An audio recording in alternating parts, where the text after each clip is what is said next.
devotional path, which as a result also gives devotional service. Devotional service as a result also gives devotional service. So Bhakti Yoga in turn as a result allots the great benediction of Prema Bhakti unto its practitioners, I mean to say the pure devotees of the Lord. So these are the three paths leading to different various categories of self-realizations, various destinations of self-realization. So among them the most inferior is considered Nishkam Karma Yoga, better than that is considered Jnana Yoga, and the topmost path of self-realization is considered the Bhakti Yoga. And there is another fourth path which is known as Ashtanga Yoga. So in generally there are four paths. So Karma Yoga leads, Karma Yoga just makes its practitioner rise above the contamination of Sakam Karma, of fruitive activities, performing the Varnashrama duties without any motives, makes its practitioner rise beyond the shackles and the confinement of fruitive entanglement. Jnana Yoga, the practice of Jnana Yoga, makes its practitioner eligible to receive liberation, mukti of the five types, any of the five types. And practice of the Ashtanga Yoga system rather avoids many different types of mystic perfections and also gives the liberation of merging into Paramatma or super soul feature of the Lord, super soul aspect of the Lord. Whereas Jnana Yoga gives liberation in the form of merging into the impersonal Brahman effulgence, which is a partial aspect of Lord Shri Krishna. And Bhakti Yoga, following the path of Bhakti Yoga, it allots on its practitioner, pure unalloyed transcendental devotional love known as Prema Bhakti or Krishna Prem. So the topmost path of self-realization in Srimad Bhagavad Gita has been ascertained by the author and by the speaker of Srimad Bhagavad Gita, by the original narrator and reciter of Srimad Bhagavad Gita, Lord Shri Krishna, to be Bhakti Yoga and no other path. Therefore, the Karma Yoga section, which also includes a little deliberation on Ashtanga Yoga, is found from 1st to the 6th chapters of Srimad Bhagavad Gita. So I mean to say the first 6 chapters of Srimad Bhagavad Gita, they are analysis of Nishkam Karma Yoga and also Ashtanga Yoga. And from 7th chapter up to the 12th chapter, those 6 chapters, the intermediate portion of Srimad Bhagavad Gita, there are 18 chapters. So 18 chapters are divided threefold, each section having 6 chapters. So the intermediate section of Bhagavad Gita, which also has 6 chapters, from 7th to 12th, that deals mainly with the devotional science, pure devotional science, also known as Shuddha Bhakti or Bhakti Yoga. And then the last portion of Bhagavad Gita, chapters 13th to chapter 18th, they deal with deliberation and analysis on the Jnana Yoga portion. But even that last section, actually in all the sections, whether that be the division dealing with Nishkam Karma and Ashtanga Yoga, whether that be the division dealing with Bhakti Yoga, or whether that be the division dealing with Jnana Yoga, in all the sections, in the latter portions of those sections, I mean to say in the final portions of those sections, Shri Krishna has emphasized devotional service, and he has established devotional service as the most important path. Hare Krishna. Yeah. So Lord Krishna has established the devotional service or Shuddha Bhakti Yoga as the most important path among all the other paths of self-realization. So we can see that even at the end of 6th chapter of Srimad Bhagavad Gita, although the section deals with deliberation on Nishkam Karma and Ashtanga Yoga, but what's the final essence of that section? The final essence and the central theme being highlighted and emphatically emphasized in Bhagavad Gita, intermittently, occasionally, from time to time, irrespective of what section it is that Shri Krishna puts emphasis on Bhakti only. Therefore, we see that at the end of the 6th chapter of Srimad Bhagavad Gita, that is not only the end of 6th chapter, but that's also the end of the division of Bhagavad Gita dealing with Ashtanga Yoga and Nishkam Karma Yoga. So, in the last chapter dealing with those two topics, Nishkam Karma and Ashtanga Yoga, Krishna emphasizes again the principle of devotional service and doesn't emphasize the principle of Nishkam Karma and Ashtanga Yoga. Therefore, in the last two verses of the 6th chapter of Bhagavad Gita, Krishna purposefully says that Yoginam api sarvesham madgatena antaratmana shraddhavan bhajate yomam same yukta tamo matah. He says that yogi is better than a karmi, he is better than a jnani, he is better than tapasvi. Karmebhyas chadiko yogi tasmad yogi bhavarjuna. He says that jnani bhyopi tapasvibhyo adhiko yogi, jnani bhyopi mato adhikah, karmebhyas chadiko yogi tasmad yogi bhavarjuna. O Arjuna, become a yogi. Why become a yogi? Because yogi is better than the nishkam the nishkam karma yogi. Yogi is better than the jnani or the jnana yogi. Yogi is better than the tapasvi. So, but what type of yogi is Krishna actually speaking about? Because nishkam karma yogis, they are also yogis. Jnana yogis, they are also type of yogis. Tapasvis are also type of yogis. So what type of yogi is Lord Krishna highlighting here? Krishna says that the yogi that I am talking about is better than, is higher than, is superior to, is exalted to all the 3 types of nishkam karma yogis, jnanis and the tapasvis. That's why he says karmebhyas chadiko yogi tasmad yogi bhavarjuna. So then Lord Krishna clarifies that yoginam api sarvesham madgatena antaratmana shraddhavan bhajate yomam same yukta tamo matah. Among all the yogis, the best yogi is my pure devotee, that means bhakti yogi. Yogi is a common term joined with all types of processes.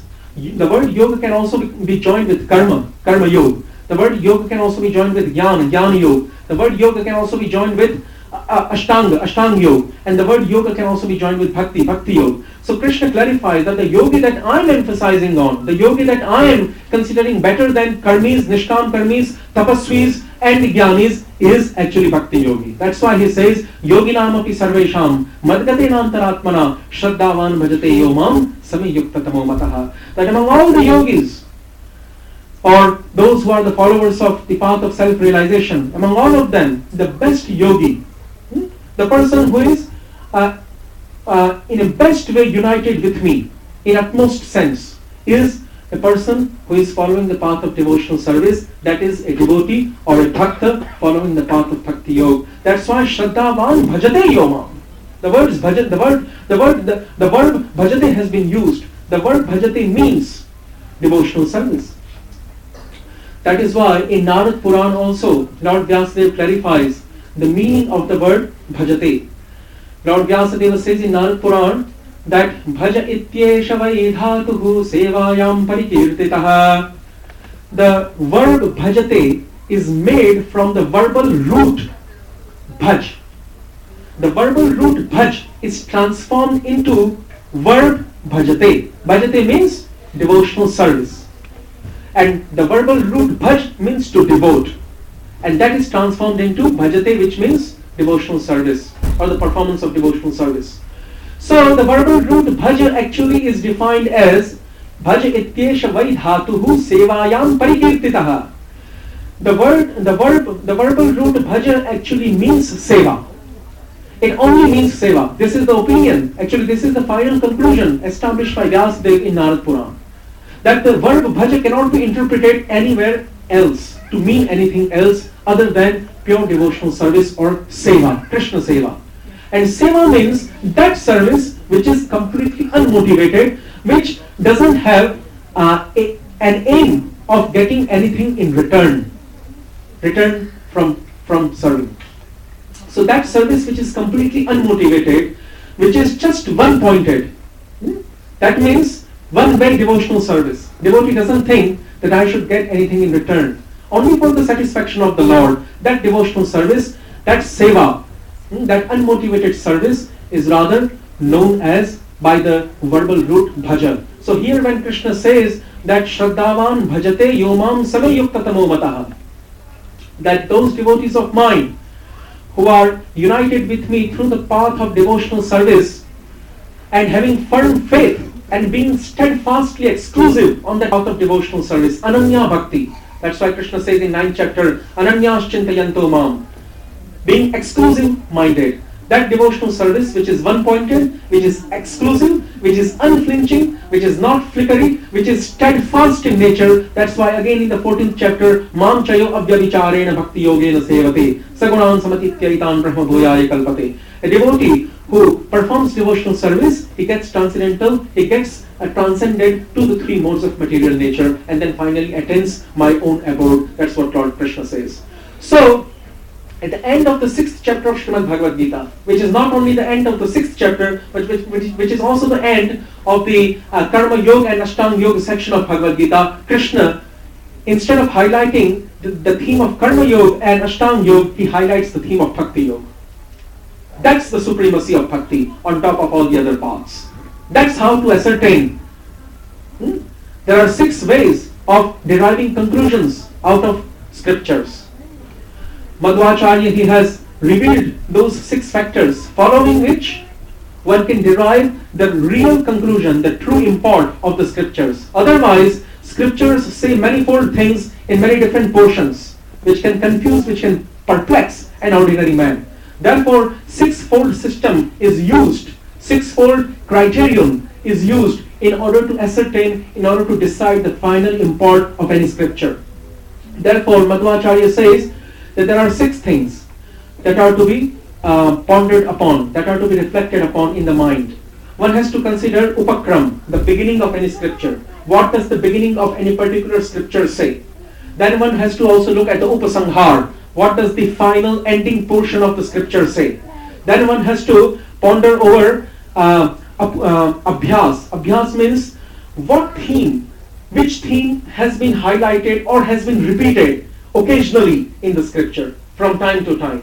That's known as abhyas. Abhyas means repetition of some particular theme in the whole book many times. That's known as abhyas. Then the 4th way of deciding what is the real import, what the scripture is actually trying to propound, the 4th way of ascertaining is known as apurvata phal. Apurvata phal means what conclusion the scripture has given for the first time. What was not known before when the book was starting, when the scripture was starting, when the scripture was in its initial beginning stage, that which was not revealed, but now that which has been revealed, which was not revealed before, but now that which has been revealed, something new, that is known as apurvata phal. And then also one has to ponder over the purvapara virod. Purvapara virod means that anything coming in the latter part of the scripture which contradicts what has come in the former part of the scripture. So considering all these 6-fold factors, the actual import of any scripture is derived.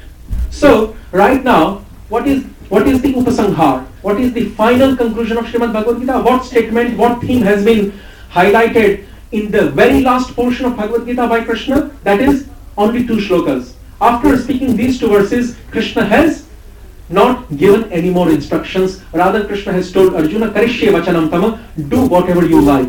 So because Srimad Bhagavad Gita propounds many different yogas, Nishkam Karma, Ashtanga Yoga, Jnana Yoga, Bhakti Yoga, etc., sometimes for people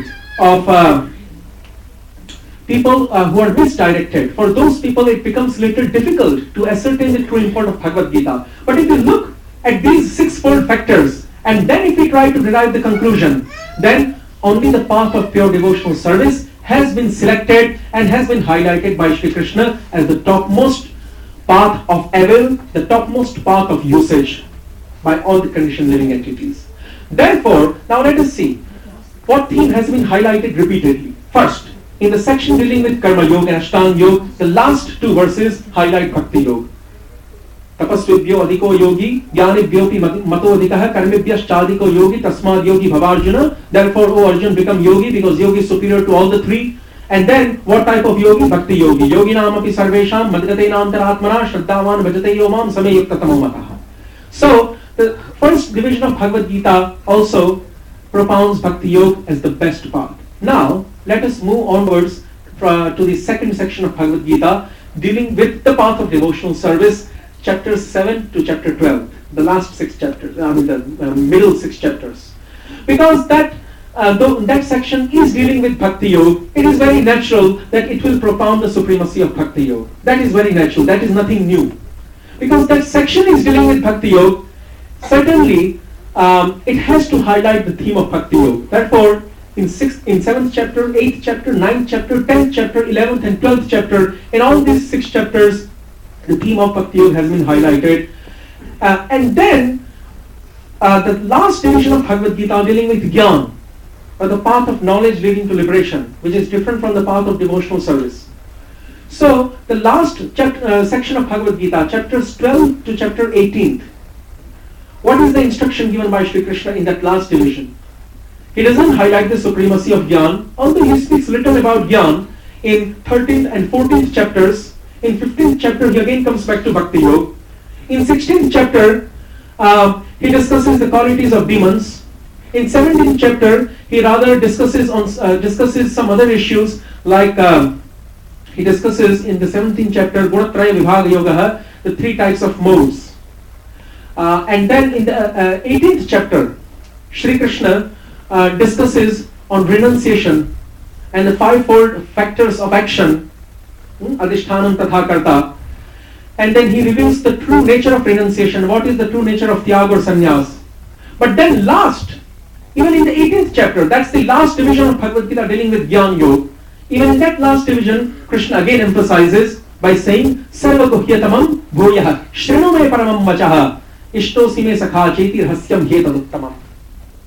And then he says, Sarva Dharman Parityajya and Manmana Bhav, which clearly indicate the path of devotion, not the path of Gyan, not the path of Ashtanga Yoga, not the path of Nishkam Karma Yoga. And Sakam Karma has been out and out rejected in Bhagavad Gita. Lord Krishna says that those who are fruitive-minded, they are misers, they are having meager and little intelligence, they are rascals, and their knowledge has been taken away by the illusory potency, Maya Apahrita Jnanaha. They are improperly worshipping me, Yajanti Abhiti Purvakam. Those worshippers of demigods who are fruitive-minded, who have desires of material sense enjoyment, who are Sakam Karmis, they are out and out rejected. Nishkam Karma Yoga has been little appreciated in Bhagavad Gita. Gyan also has been somewhat appreciated. Ashtanga Yoga in the 6th chapter has been somewhat appreciated. But Bhakti Yoga has been highlighted in all the 3 sections. In the last portions of all the 3 sections, Bhakti Yoga has been highlighted as the final objective of Bhagavad Gita. And therefore, there is no possibility of the scope of suspicion or doubt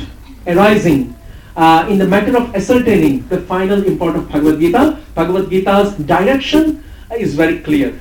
That is pure devotional service.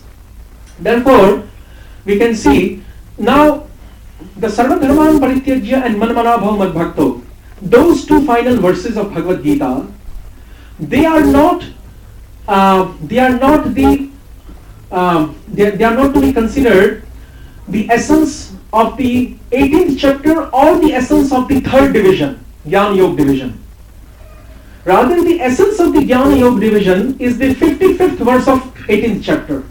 Bhaktya mam abhijanati yavan yaschasmi tattvataha tato mam tattvataha gyatva vishate tadanantaram. You see, 18th chapter is the last chapter of Bhagavad Gita, is the last chapter of the Jnana Yoga section also. Both. We have to keep both in the mind.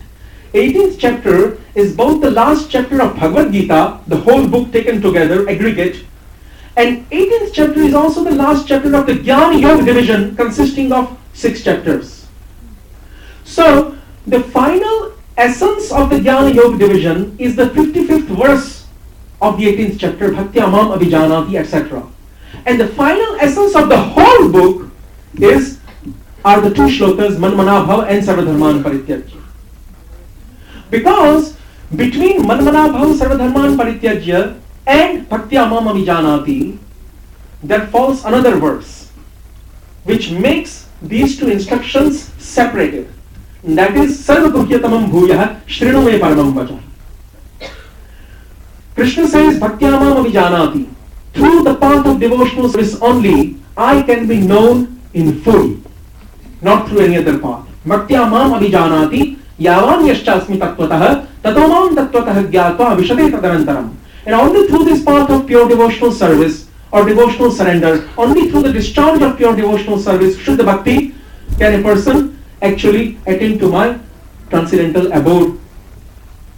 So, that is the final verse forming the essence of the last division dealing with Jnana Yoga. That is the final essence that Krishna has derived from the last division of 6 chapters dealing with Jnana Yoga. And after speaking Bhaktya Mam Abhijanati verse, Krishna says, Sarva Guhyatamam Bhuyaha. That now I shall speak those instructions which are the most confidential and which are forming the essence not only of the 18th chapter, which are forming not only the essence of the last division of 6 chapters dealing with Jnana Yoga, but which are forming the essence of the whole book. Because 18th chapter is also last chapter of the whole book, not only last chapter of the Jnana Yoga division. So then Krishna says, Sarva Guhyatamam Bhuyaha Shrinume Paramam Vacha. Now, again listen to the most confidential instructions and the topmost instructions ever found within Bhagavad Gita. But Krishna uses one word, Bhuyaha. Please hear again, which hints that Krishna has somewhere before also given these topmost instructions. He has repeated them. In which chapter? 9th. Because the 9th chapter of Srimad Bhagavad Gita, the last verse of the 9th chapter, again 9th chapter is coming within that division of Bhagavad Gita which is dealing with Bhakti Yoga, 7 to 12. And 9th is the central most chapter. Between 7 to 12, 9 falls in the between. So 9th chapter is also the central part of Bhagavad Gita, the whole book, and 9th chapter is also central part of the division dealing with Bhakti Yoga, 7 to 12. So in the 9th chapter, last shloka, Shri Krishna says, Manmana bhava madbhakto madhyaji mam namaskuru mame vaishyasi yuktvai vam atmanam matparayanaha. Only this last phrase is differently found in the 18th chapter. Otherwise, 3/4 of the verse are the same. Manmana bhava madbhakto madhyaji mam namaskuru. Become my devotee. Madbhakto, manmana. Always remember me, remember my transcendental name, form, qualities, pastimes, entourage, paraphernalia, and always make your mind, intelligence, and heart absorbed in me. Manmana bhava. Madbhakto, become my devotee. That means whatever order I give to you, or whatever decree issues forth from my mouth, you shall follow it blindfoldly. That means you are my devotee. Devotee means if you are following the order of your master blindfoldly, that means you are a devotee. So Madbhakto means Krishna is trying to say whatever instructions I gave, that's how Vishwanath Chakravarti interprets this. Manmana bhav, Madbhakto in his Sarartha Varshini commentary. Madbhakto means whatever order I give, you follow it, closing your eyelids. So Manmana bhav, Madbhakto, Madhyaji means please try to worship my deity form. Yajan means to worship the deity form using the 16 types of paraphernalias. That means yajan, the deity worship, the path of archan. Madhyaji, man namaskuru, and please pay obeisances unto me. That also indicates that please become humble. Please pay obeisances by folding your hands. Namaskuru also is trying to indicate that please become humble, as Chaitanya Mahaprabhu, none other than Krishna, also is trying to say Trinadapi Sunichena Tarurapi Sahishnana Amanina Manadena Kirtani Hasaraharihi. In the same way also try to become submissive. Mam namaskuru, by paying obeisances. Mame vaishyasi yuktvaivam atmanam matparayana. And thus performing or thus discharging devotional service, you shall become united with me forever. United with me in loving relationship forever. And you shall thereby reach my transcendental abode, that being the final destination of your devotional practice. That's what Krishna is telling to Arjuna, and he is telling to all his devotees. That is the verse which has again been repeated as the 65th and the 66th last verses of Krishna's instructions. 65th and 66th verses of 18th chapter. Krishna says, Sarva Guhyatamam Bhuyaha. Now I shall tell you normal knowledge, sadharan jnana, no. This is how Vishwanath Chakravarti has analyzed. Now I shall impart to you normal knowledge, sadharan jnana, no. Now I shall narrate unto you confidential knowledge, guhya jnana, no. Now I shall narrate unto you, O Arjun, somewhat more confidential knowledge, guhyatar gyan? No. Now I shall narrate unto you the most confidential knowledge, guhyatam gyan? No. But now I shall narrate unto you most confidential knowledge, not only found within this 18th chapter of Bhagavad Gita, not only found within this last division of dealing with Jnana Yoga in Bhagavad Gita, and not only found within whole Bhagavad Gita, but now I shall tell you the topmost knowledge which is found within all types of Vedic literatures. Sarva Shastreshu Yad Guhyatamam Tad Eva Sarva Guhyatamam. This is the analytical growth. That most confidential knowledge, which is not only confidential in one part of Bhagavad Gita or in whole Bhagavad Gita taken together aggregatively, but that topmost confidential knowledge, which is confidential, which is of the most confidential type and which is of the most exalted type in all the different corollaries and various sections of Vedic literatures. That means not only Bhagavad Gita, outside of Bhagavad Gita, all the 18 Puranas. That means all the 108 Upanishads. That means all the 4 Vedas. That means all the Samhitas, Agam, Nigam, Shruti, Smriti, Pancharatra, etc. found within all the Vedic literatures. Whatever knowledge which is found which within all the different types of Vedic literatures, among all the Vedic literatures, this is the topmost confidential knowledge. Sarva Shastreshu Yad Guhyatamam Tadeva Sarva Guhyatamam. Sarva Guhyatamam Bhuyah Shrinu Me Paramam Vachaha. Therefore, now I shall impart unto you the essence of all the scriptures. Shrinu me paramam vachaha, and I will repeat. That means I have said same at the end of 9th chapter, man mana bhav mad bhakto. But now I will again repeat. Shrinu me paramam vachaha. Please listen to my exalted speech, paramam vachaha. Ishtosi me sakha cheti. And why I am narrating unto you the topmost essence of all the Vedic literatures, which is not rather seen so easily by the perusal of those Vedic literatures, because that knowledge is very confidential. It is only understood by the grace of either me or by the grace of my devotees. Either by my grace or either by the grace of my pure devotees only that knowledge is understood by the perusal of different Vedic literatures. Otherwise, simply by the perusal of Vedic literatures, which is devoid of the blessings of Krishna or either his devotee, by that perusal of Vedic literatures, one will not understand and come to understand this most confidential knowledge. That's why it is called confidential. Even after reading all the different types of Vedic literatures, one will not understand this most confidential part or essence unless I bestow my mercy, or either some of my devotee bestows his mercy on that person who is doing the study of the Vedas. Only then that person who is performing the study of the Vedas can come to this most confidential final conclusion. That's why Krishna says it's most confidential.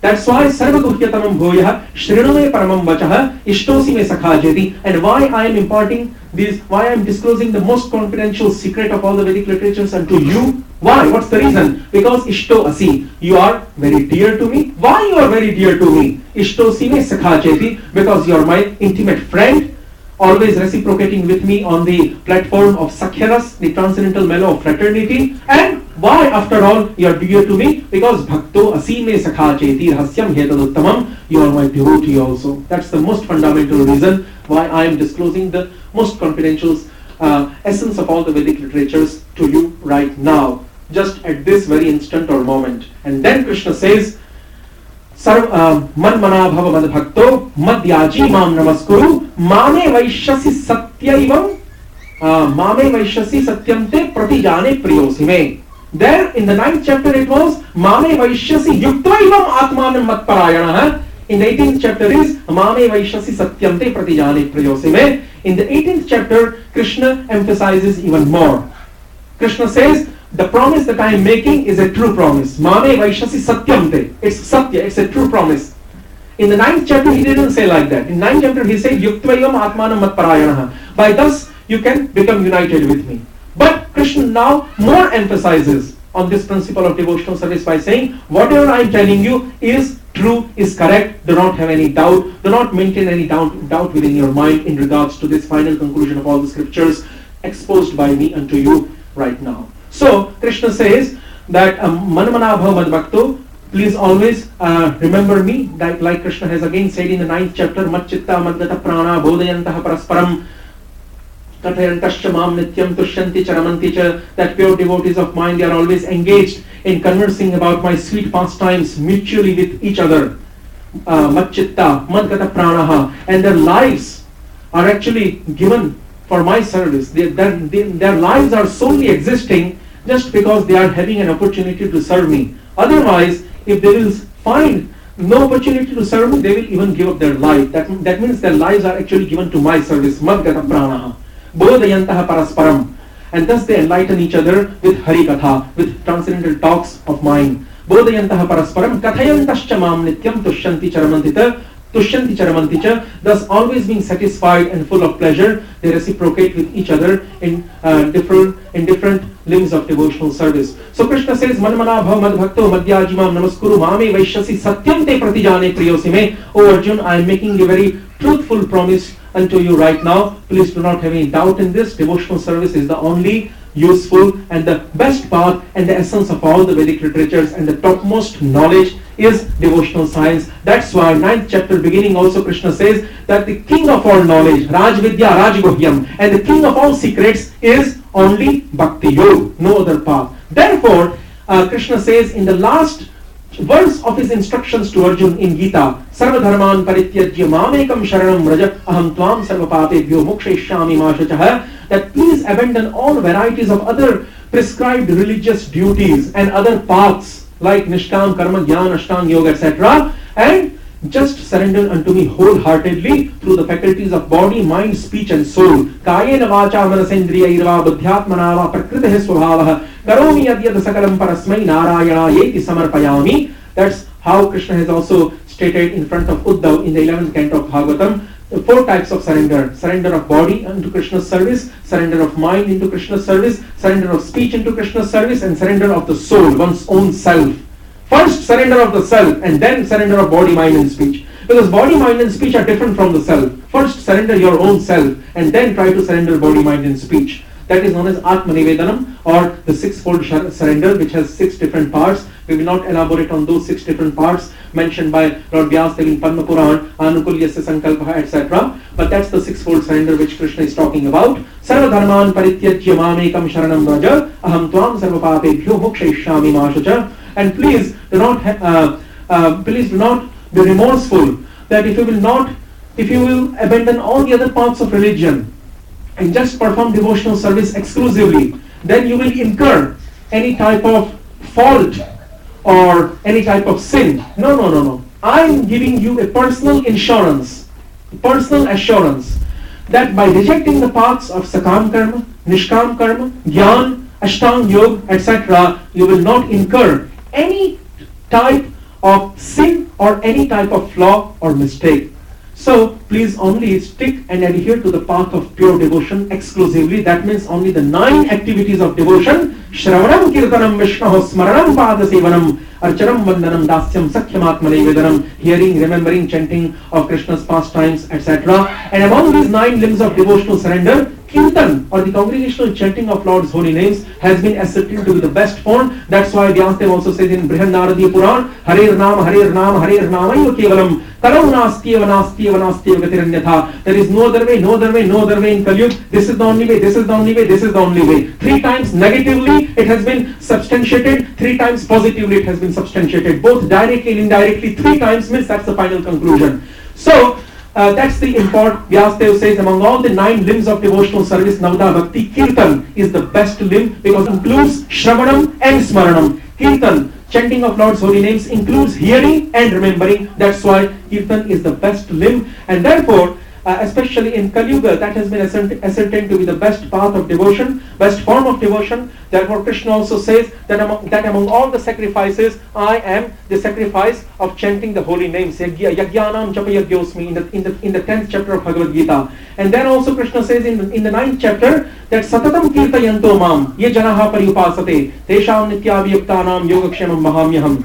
So I personally take care of those my devotees who are always exclusively engaged in performing the congregational chanting of my holy names. Therefore, sarva dharman parityajya mamekam sharanam braja aham tvam sarva papebhyo mokshayishyami ma shachah. Krishna himself is giving insurance that please do not become worried that if you will not follow any other path mentioned by the Vedas or Vedic literatures, you will incur any sin. Rather, you will not incur any sin.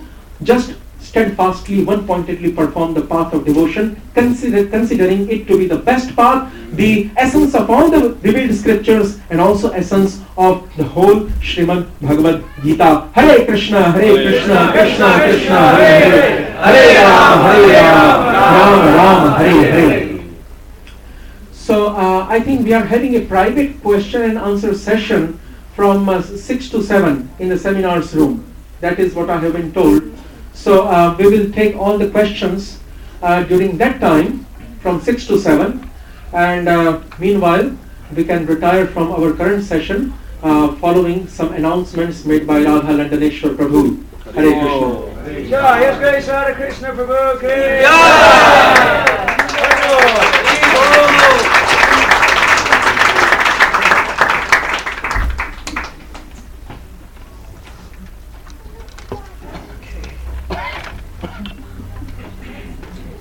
Thank you very, very much for giving class here today.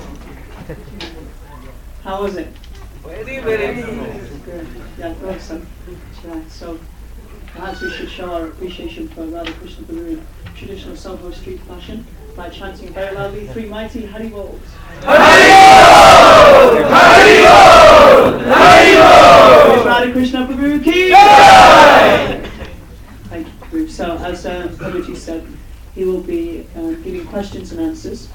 This is up in the seminar room, which if you go up either of the stairs, there's only 1, 2, 3rd floor. Okay? And you just walk through the doors on the 3rd floor and then you'll be in the seminar room. It's from after prasadam up until whenever Radha-Krishna Prabhu decides to wind up the session. Okay? So just a few quick announcements. Wait, Sean, do you want to announce anything? Okay, you want to go first? Actually, while Sean's coming over, I'll just mention 2 things. This Monday there will be a presentation on Villa Vrindavan Park. Villa Vrindavan, this is our temple in Tuscany, near Florence in Italy, very beautiful location. And the temple president there, Parapatti Prabhu, he will be coming here to give a presentation on the activities that go on there, just to let you all know how things are progressing there and what things are happening there, and to invite you to go and stay there. I recommend it. It's a very beautiful place, especially if you go in the summertime when it's scorching hot. It's actually I went there this summer and it was just like going to India. As soon as I got off the bus, because we travelled by coach, as soon as I got off the bus, it was like walking into an oven. And it was 7 p.m. in the evening, and I was thinking, yes, this is proper weather how it should be. So definitely go there. It's very nice. So that's this Monday, 6 till 7 in the temple. And then this Tuesday morning, His Holiness Janananda Maharaj will give class. So that starts at 7:30 a.m. And you're all welcome to come. And there'll be a breakfast prasadam after the class, so you're welcome to stay for breakfast also. So please come to that also. Okay. Radha-Londoneshvara Temple ki Jai. So for those of you who don't know, my name is Sean, Dr. Sean. I live here in the temple, and my service is to take care of book distribution, distributing the literature which we study in this movement, and which can avail you and enable you to become just as intelligent as Radha-Krishna Prabhu.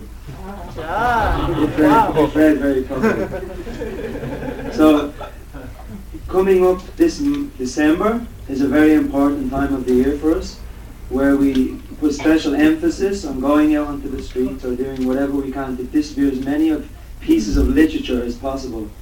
So, in this month from December the 1st to the 24th, we will all, in the temple, will be all focusing on book distribution. So we're encouraging everybody to get involved in whatever way they can, i.e. covering services for devotees who go out from the temple. They need to be freed from their service, they need to have free time. So if you can help in that way, then that's much welcome. Also we have one sheet or one suggestion form, and it has different options on how one can help in the marathon. We call it the book distribution marathon. So we're on a marathon to distribute as many books as possible. So anybody who would like to help either sponsor books or go on book distribution, or who's interested in the concept of distributing transcendental literature to make people just as intelligent as Radha Krishna in the world, please raise a hand so they can take one of these sheets and fill them in whatever way they like it. Anyone else who'd like to be involved in book distribution for the marathon? Can you take Chaitanya Kanpur? Anyone else who'd like to help? You can sponsor some books, you can give up a few days and we can teach you. Okay, you take these sheets and just fill in as much as you can. Also on Friday